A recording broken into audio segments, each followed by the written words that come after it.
nitin minute thum episode song pangana ania chi bai vek ule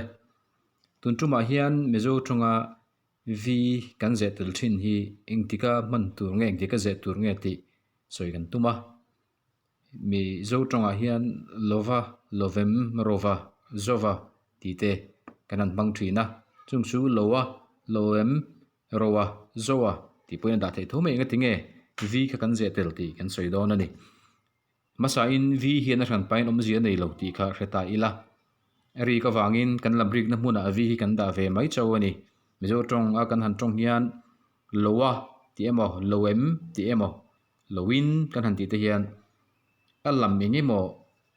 felchi alo dikchi alo ni hriat omani mai theya chuwang chuan lova lovin lovem tin tamzo kin kan han lam thina chuwang chun chu tiang kan lam na hmuna chuan v kha kan da ve mai ani chu ti ni wang chuan v hian thu kan zia zom lo po hi ti dang lam lova om zia ani lem lova kongro su lem lova chu wang chuan a in zom ngai ka chu in zom reng ani zom lo po in zom lo reng ani ti kha chin chi ta ila ti chuan v kan ze na kan man zeu na thin chu o le a emo e emo a emo in kara te hian tin ani lo point a u au emo eu emo te lo om hian chung le a emo e emo a emo in kara te hian kan han bang tlang pui ani a chu tiang tu na kan soi lan lo man na po kan lo nei mai the v atel khan in zom sa la in zom renga zom lo po zom lo in om reng tho kan ti to kha kaping chu rowa ani anti aya rova ani zowin aziak zowa ti aya zovin aziak zova hanti mai te khan alam kha kal deu anuam deu a ha thlak lo deu in a hriata ka pe to lowe ti aya ka pe to love lowa min hruai tuma ka du si lowa lova min hruai tuma ka du si lova kan khuwa wana chowem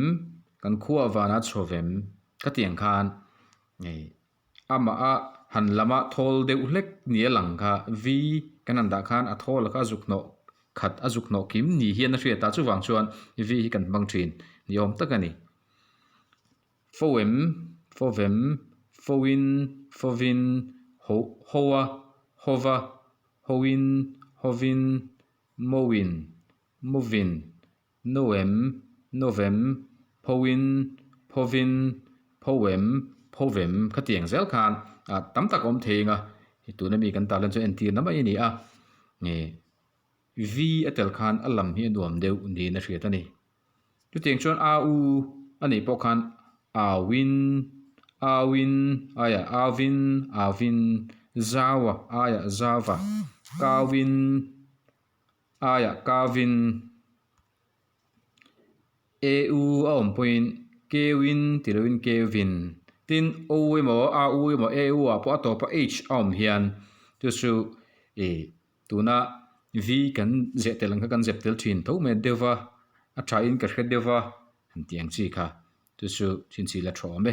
ti chuan v tel le tel lo hi adik ve ve a tun lai thu zia ka ro chuan v tel zel hi an ching to zo ka ni ti kha chin sia bokila an thome kan du to ka nga ni danga zirlai thar kan zirla don nia